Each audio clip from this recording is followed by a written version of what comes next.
नमस्कार प्रिय मित्रों, मैं आप सभी का एस्ट्रो फ्रेंड विजय तिवारी। मैं आपको बताता हूं मित्र हर महीने का राशिफल।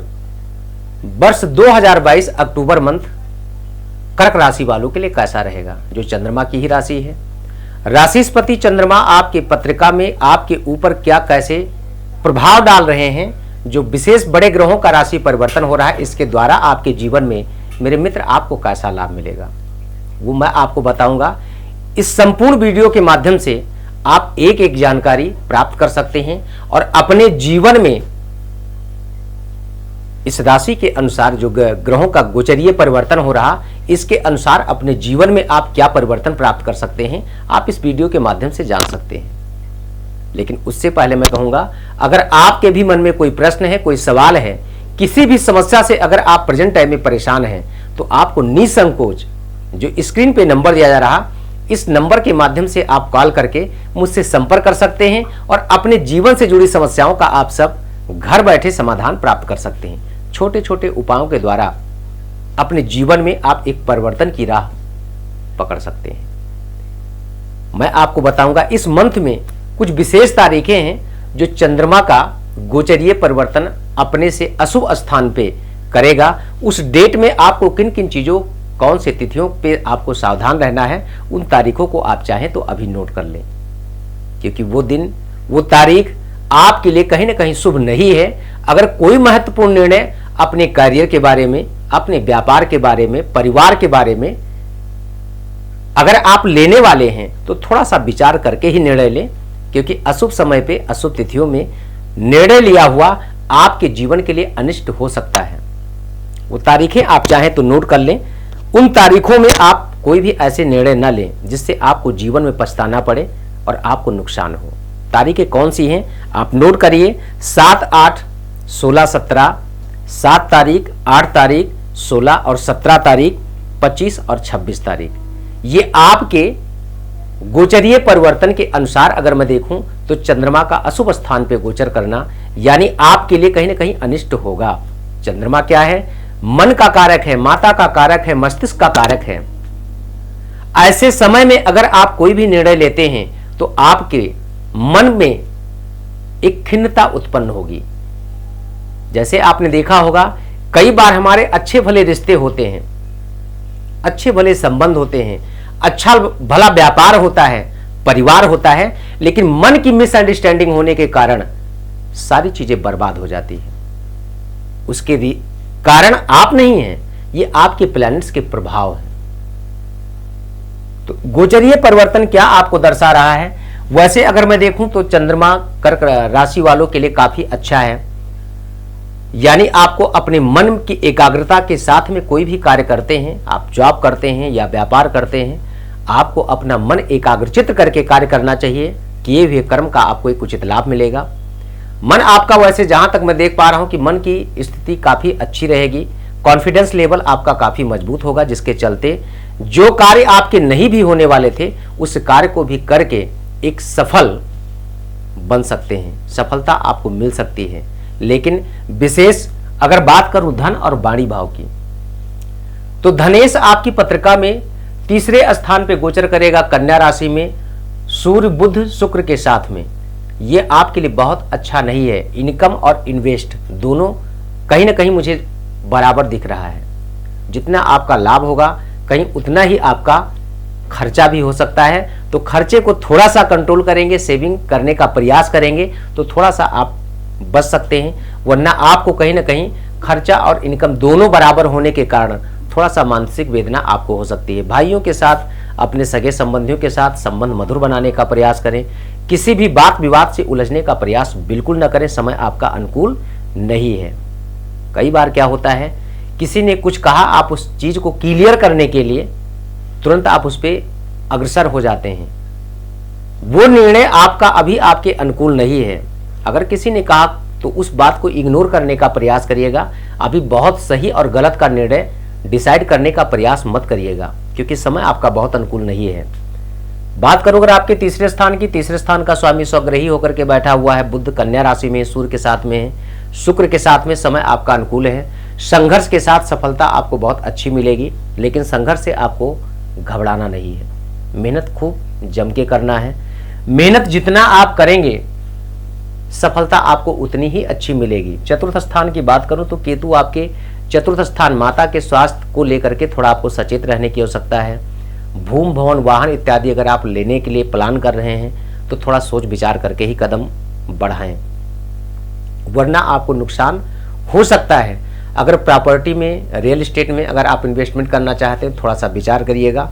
पेपर डॉक्यूमेंट्स को अच्छी तरह से आप चेक करिएगा, उसके बाद ही पैसे लगाइएगा, आपको लाभ मिलेगा, वरना आपके पैसे फंस सकते हैं। एजुकेशन की बात करूं, अगर आप शिक्षा में कोई तैयारी कर रहे हैं, अच्छे पद प्रतिष्ठा की तैयारी कर रहे हैं, आपका समय आपके अनुकूल है। अगर आप इस टाइम पे अच्छी तरह से मेहनत करेंगे तो आपको सफलता मिलेगी। अगर आप किसी से प्रेम करते हैं, आपको अपने प्रेमी या प्रेमिका के साथ एक अच्छा रिस्पॉन्स नहीं मिल पा रहा है, तो इस समय आपका अनुकूल है। एक दूसरे का सपोर्ट, सहयोग बहुत अच्छी तरह से मिलेगा। इस रिश्ते को आप आगे भी बढ़ा सकते हैं, आपको सफलता मिलेगी। रोग ऋण शत्रु के स्थान का स्वामी गुरु है, जो आपके भाग्य स्थान पर बैठा हुआ है। रोग से भी आपको कहीं ना कहीं निजात प्राप्त होगा। शत्रु भी आपके कहीं ना कहीं आपसे परास्त हो जाएंगे, जो आपके पीछे काफी दिनों से पड़े हुए हैं। अगर आपके ऊपर ऋण ज्यादा हो गया है, कर्जा ज्यादा हो गया है, तो उतारने के लिए आपको एक नया रास्ता, एक नए व्यक्ति का साथ या सहयोग आपको मिल सकता है, जिससे आप ऋण से मुक्ति प्राप्त कर सकते हैं। बस ध्यान देना है कि फिजूल की बातों से बचना है, फिजूल के खर्चों से बचना है, किसी भी बात विवाद से बचना है। अगर इन चीजों पे आपने गौर किया, विचार किया, तो रास्ता आपका आसान होगा, अपनी मंजिल तक आप आसानी से पहुंच सकते हैं। लाइफ पार्टनर, बिजनेस पार्टनर, जितने भी पार्टनरशिप होते हैं, साझेदारी के कार्य होते हैं, इन कार्य क्षेत्र में आपको एक अच्छी सफलता मिलेगी। 23 अक्टूबर के बाद शनि जैसे ही, आप अभी तो वक्र अवस्था में हैं, लेकिन जैसे ही ये मार्गीय होगा आपको एक अच्छा लाभ मिलेगा। इसके पहले अपने इन रिलेशनशिप को, यानी साझेदारी में, पार्टनरशिप में पत्नी के साथ थोड़ा सा आपको सावधानी की आवश्यकता है। किसी भी बात विवाद को लेकर के उलझे ना। अगर उलझ जाएंगे तो आपकी धागे की रील इस तरह से उलझेगी, सिर्फ टूटेगा ही टूटेगा, सुलझना नहीं है। विचार करिएगा कि इसमें हमें उलझना नहीं है। 23 अक्टूबर के बाद आपका समय आपके अनुकूल होगा, आपको अच्छा लाभ मिलेगा। शनि देव की कृपा होगी, बहुत अच्छा लाभ आपको मिलेगा। थोड़ा धीरे धीरे, कहते हैं ना शनि सने सने, धीरे धीरे आपके लाइफ में ग्रोथ होगा। आपके अर्निंग क्षेत्र में आपको लाभ मिलने का स्रोत बढ़ेगा, जिससे आपके जीवन में काफी सारी समस्याएं सॉर्ट आउट हो जाएंगी। लंबी यात्रा की बात करूं, लंबी यात्रा अगर आप करते हैं तो थोड़ा सोच समझ करके आप करिएगा, वरना आपको नुकसान हो सकता है। वो यात्राएं आपके हित के लिए नहीं होंगी, अनहित के लिए होंगी। तो इसलिए लंबी यात्रा या कोई कोर्ट कचहरी का मैटर चल रहा है तो थोड़ा सावधानी पूर्वक विचार करके निर्णय लें, वरना आपको नुकसान या फंसता हुआ मुझे दिखाई दे रहा है। भाग्य स्थान आपका मजबूत है, भाग्य आपका सपोर्ट करेगा, लेकिन जब कर्म करेंगे तब। विदाउट कर्म के आपको लाभ अच्छी तरह से नहीं मिल सकता है। शनि की दृष्टि डायरेक्ट आपके लग्न पे पड़ रही है, आपके राशिस्पति पे पड़ रही है। ये बहुत अच्छा नहीं है, थोड़ा सा आपको मानसिक कंफ्यूजन दे सकता है, जो आपके पर्सनल प्रोफेशनल दोनों लाइफ को डिस्टर्ब कर सकता है। प्रयास में ये करना है कि हम इन चीजों से बचने का प्रयास करें, कंफ्यूजन में ना रहें। करियर की बात करूं तो राहु आपके कर्मस्थान करियर में मंगल की राशि में गोचर करेगा, जो आपके करियर में एक अच्छी सफलता मेरे मित्र आपको दे सकता है। अगर आप काफी दिन से जॉब की तलाश में हैं, अच्छी जॉब आपको नहीं मिल पा रही है, या आपका प्रमोशन काफी दिनों से रुका हुआ, आपका प्रमोशन नहीं हो पा रहा, तो इस समय आपके अनुकूल है। प्रमोशन भी आपका हो सकता है, अच्छी जॉब भी आपको मिल सकती है, लेकिन स्थानांतरण का भी योग बना हुआ है।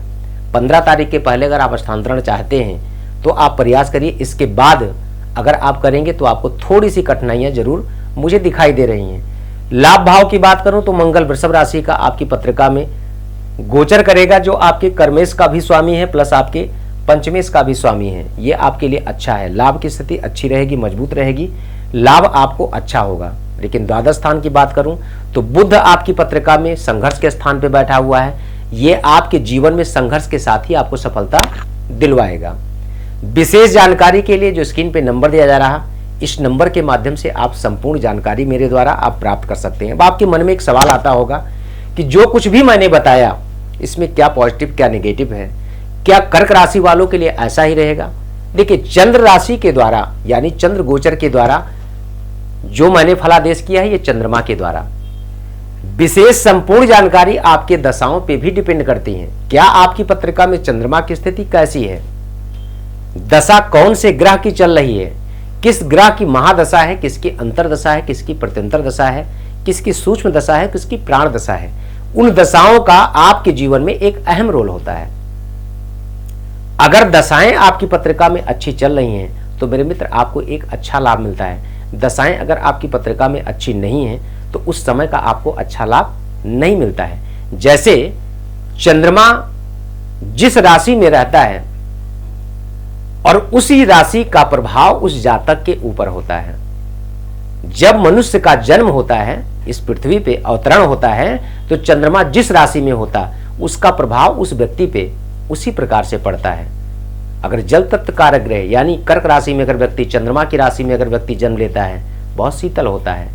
मंगल की राशि में लेता है तो क्रूर होता है, थोड़ा तेज होता है, गुस्से वाला होता है। सूर्य की राशि में यानी सिंह राशि में अगर जन्म लेता है, ऐसे जातक बहुत ही दृढ़ संकल्पी होते हैं। ऐसे जातक के अंदर मैं का ईगो ज्यादा होता है, उनका मूल्य वाक्य ही मैं होता है। कई लोगों को आपने देखा होगा, हर काम को कोई भी बात आप बोलेंगे, ठीक है मैं देख लूंगा, मैं कर लूंगा, यानी मैं का मुख्य वाक्य ही उनका होता है। कर पाना ना कर पाना तो एक अलग बात है कि सूर्य की स्थिति कैसी है, बट उनका मूल्य वाक्य यही होता है।